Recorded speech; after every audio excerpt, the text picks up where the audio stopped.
Hi, this is Priya. Welcome to Direct News. కేంద్ర రాష్ట్ర ప్రభుత్వాలు ఈ తెలంగాణలోని రైతులకు ఎరువులను సప్లై చేయడంలో ఈ రెండు పార్టీలు ఏదైతే కాంగ్రెస్ పార్టీ బీజేపీ పార్టీ రెండు కూడా పూర్తిగా విఫలమైపోయినాయి ఈ తెలంగాణ రాష్ట్రంలో. ఎందుకంటే కాంగ్రెస్ పార్టీ ఆనాడు ఓట్లల్లోకి అడిగేటప్పుడు మేము తప్పకుండా కాంగ్రెస్ పార్టీ వెనకటి రోజుల్ని తీసుకొస్తామని చెప్పిర్రు.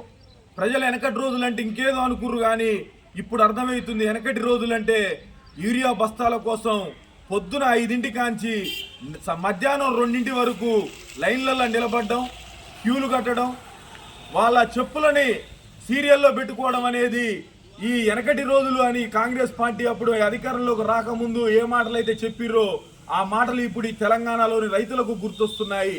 ఇది చాలా బాధాకరం. 10 ఏళ్లలో టీఆర్ఎస్ పార్టీ అధికారంలో ఉన్నప్పుడు ఏ ఒక్క ఎరువుల దుకాణం దగ్గర ఒక చెప్పుల వరుస కనపడలేదు. ఏ ఒక్క రైతుకు కూడా ఈ యూరియా బస్తాలు సప్లై లేకుండా లేవు. కానీ ఈరోజు ఈ తెలంగాణ రాష్ట్రంలో యూరియా సప్లై చేయడంలో, ఎరువులను సప్లై చేయడంలో పూర్తిగా విఫలమైపోయింది ఈ తెలంగాణ రాష్ట్రంలో కాంగ్రెస్ పార్టీ.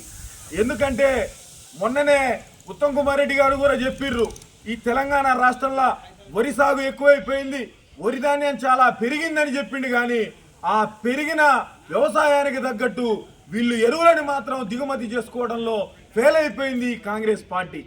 రైతులు పాపం తినక వాళ్ళు పొద్దున 6 కాంచే సింగిల్ విండో ఆ ఎరువుల దుకాణాల దగ్గర క్యూలలో నిలబడి పాపం వాళ్ళ వృద్ధులు కూడా, మహిళలు కూడా వాళ్ళ పనులను వదిలిపెట్టుకొని పొద్దున్నే 6 వచ్చి ఆధార్ కార్డు పాస్బుక్ ఇస్తే ఈచ్ వన్ మనిషికి 2 బస్తాలను మాత్రమే ఇస్తామని ఒక రూల్ పెట్టి మొత్తం రైతుల డబ్బులు ఈ పాస్బుక్ ఆధార్ కార్డులకి, ఈ ఆధార్ కార్డు జీరాక్స్లకి వీటికే సరిపోతున్నాయి తప్ప వీళ్ళు రైతులకి ఏమి ఇవ్వట్లేదు.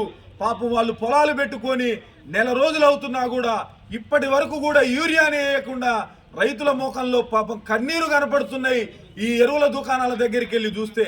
కాబట్టి ఇప్పటికైనా బుద్ధి తెచ్చుకొని ఈ తప్పకుండా కాంగ్రెస్ పార్టీ కానీ బీజేపీ పార్టీ కానీ తెలంగాణలోని రైతులకు ఎరువులను తప్పకుండా సప్లై చేయాలి.